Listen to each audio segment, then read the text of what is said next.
Students, آج میں بتاؤں گی کتابوں پر تبصرہ کس طرح سے کیا جاتا ہے اور تبصرہ کسے کہتے ہیں۔ تبصرہ ایکچولی اس کے بارے میں ہم یہ بتا رہے ہوتے ہیں کہ یہ کتاب ہمیں پڑھنی چاہیے یا نہیں پڑھنی چاہیے، اور اس میں ہماری دلچسپی کے لیے کیا کیا چیزیں موجود ہیں، ٹھیک ہے۔ اور اس میں ہم کچھ اس طرح کی باتیں لازمی ہمیں بتانی ہوتی ہیں، جیسے کچھ سوالات میں آپ کو بتا رہی ہوں اور جو آپ کو تبصرے کے دوران ضرور بتانی ہوتی ہے، ٹھیک ہے۔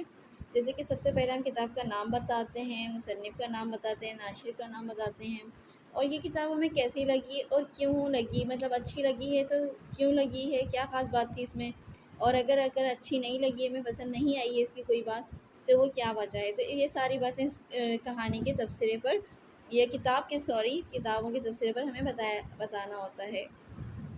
یہ ساری باتیں اگر آپ بتاتے ہیں تو اس کا مطلب یہ ہوتا ہے کہ آپ نے اس کتاب پر تبصرہ پیش کیا ہے، اور کہ اگر کوئی پڑھنا چاہتا ہے تو وہ کیوں پڑھے۔ جیسے ہم بہت ساری کتابوں کا ذکر کرتے ہیں نا، آپ تو اپنے گھر میں بھی ذکر سنا ہوگا کہ ہاں بیٹا یہ کتاب بہت اچھی ہے تو یہ والی پڑھو۔ اس طرح سے اگر ہم کوئی کتاب پڑھتے ہیں تو کتابوں پر تبصرہ کہلاتا ہے، ٹھیک ہے۔ یہ سارے اگر کوئی کہانیوں کی کتاب ہے تو پھر ہمیں اس میں یہ بتانا ہوتا ہے کہ اس کہانی میں کتنے کردار تھے، ان کے نام کیا کیا تھے، کون سا کردار ہمیں سب سے اچھا لگا اور کیوں لگا، ٹھیک ہے۔ اگر کوئی کردار ہمیں برا لگا یا کسی کردار نے بے وقوفی کی ہے تو وہ کیوں کی ہے، اس کی کیا وجہ ہے اور اس کو کیا کرنا چاہیے، اور ہمیں کون سی کہانی سے کیا سبق ملتا ہے، تو یہ سب جو ہے تبصرہ کہلاتا ہے۔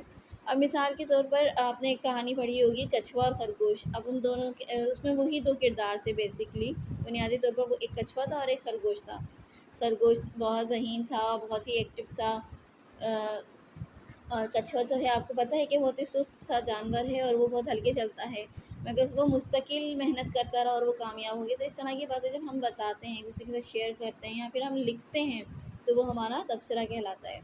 اب یہاں پر مثال کے طور پر ایک تبصرہ دیا ہوا ہے، تو کتاب کا کیا نام ہے؟ کتاب کا نام ہے کونج، اور اس کے مصنف یعنی اس کے رائٹر، اس کو کس نے تحریر کی ہے اس کا نام لکھتے تھے۔ کونج کے اندر کئی مصنفین کی کہانیاں، کافی رائٹرز نے، کافی جو لکھنے والے ہوتے ہیں لکھاری، انہوں نے تحریر کی ہیں، تو اس لیے اگر ایک کا نام ہوتا ہے تو پھر ہم ایک لکھ دیتے ہیں، مگر بہت سارے مصنف ہیں تو اس لیے ہم کسی ایک کا نام لکھنا پھر صحیح بات نہیں ہے نا، اس لیے یہاں پر انہوں نے اس طرح سے مینشن کیا ہے، اس طرح سے واضح کیا ہوا ہے۔ اور اس کے پبلیشر کون ہے؟ آکسفورڈ یونیورسٹی پریس، ٹھیک ہے۔ یہ کون پبلش کر رہا ہے، اس کے اشاعت کون کر رہا ہے؟ Oxford university press. اب انہوں نے لکھنا شروع کیا اس کتاب کے بارے میں۔ یہ کتاب مجھے بہت اچھی لگی، اس میں اچھی اچھی مزیدار کہانیاں ہیں اور نظمیں بھی ہیں۔ مجھے سب سے اچھی کہانی پکنک لگی۔ اس کہانی کا سب سے اچھا کردار ایک لڑکی کا ہے جس کا نام کیٹی ہے۔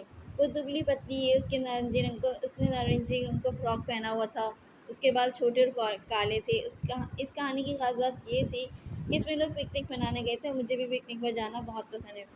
تو کوئی چیز اگر آپ کو پسند ہوتی ہے تو وہ چیز آپ کو اچھی بھی لگتی ہے، ٹھیک ہے۔ تو اس طرح سے آپ کتابوں پر تبصرہ، اگر بڑے بچے ہیں، بڑے اسٹوڈنٹس ہیں، بڑی کلاسز کے اسٹوڈنٹ ہیں تو ظاہر ہے ان کا لکھنے کا انداز تھوڑا ڈفرینٹ ہوگا۔ یہ 4 کلاس میں کی کتاب میں سے میں نے لیا ہے کتابوں پر تبصرہ، تو یہ اس انداز ہے۔ بالکل بچوں کا ہے تو بچے اس طرح سے لکھیں گے، بڑے ہیں تو ظاہر ہے وہ اس طرح سے نہیں لکھیں گے، ان کا انداز تھوڑا مختلف ہوگا۔ آپ جب کوئی کتاب پڑھیے گا تو اس کے اوپر ضرور تبصرہ لکھیے گا کہ وہ کتاب آپ کو کیسی لگی، ٹھیک ہے۔ جیسے کہ میں ابھی آپ کو ایک کتاب کا تبصرہ پیش کرتی ہوں، اور اس کتاب کا نام ہے بیربل کی ذہانت۔ تو یہ کتاب ہے کہانیوں کی، اور یہ اس میں مزاحیہ کہانیاں موجود ہیں۔ اب میں اس کی جب حوالہ دینے لگوں گی یا میں اس کے بارے میں تبصرہ کرنے لگوں گی تو مجھے سب کچھ بتانا ہوگا۔ جیسے اس کتاب کا نام ہے بیربل کی ذہانت، اس کے مصنف ہیں شہاب شیخ، اس کی ایڈیٹنگ کس نے کی ہے؟ واجہ امام بخش نے اس کی ایڈیٹنگ کی ہے، ٹھیک ہے۔ اور یہ بیسک باتیں بتانے کے بعد اس کے صفحات کتنے ہیں یہ سب بتانا ہوتا ہے، اور اس میں کتنی کہانیاں ہیں، تو اس میں 13 کہانیاں موجود ہیں۔ یہ بہت ہی مزاحیہ کہانیوں کی کتاب ہے، آپ پڑھیں گے تو آپ کو بہت اچھا لگے گا۔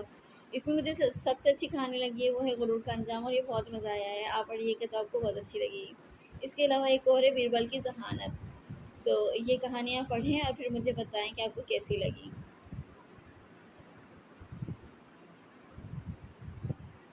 ٹھیک ہے بچوں۔ تو اس طرح سے ہمیں کسی بھی کتاب کا حوالہ دینا ہوتا ہے، اس کے بارے میں کوئی بھی اچھی بات ہے یا اس میں اس طرح سے چینج ہوتا ہے، اگر یہ سین ایسا ہو جاتا تو اور اچھا ہوتا۔ تو یہ جو بھی آپ کا دل، آپ اس میں بالکل آزاد ہوتے ہیں اپنے خیالات کا اظہار کرنے کے لیے، اس میں کوئی پابندی نہیں ہوتی کہ کوئی چیز اچھی لگی تو کیوں لگی، بری لگی ہے تو کیوں لگی، آپ اپنی رائے کا کھل کر اظہار کر سکتے ہیں، ٹھیک ہے بچوں، تو اپنا خیال رکھیے گا، اللہ حافظ۔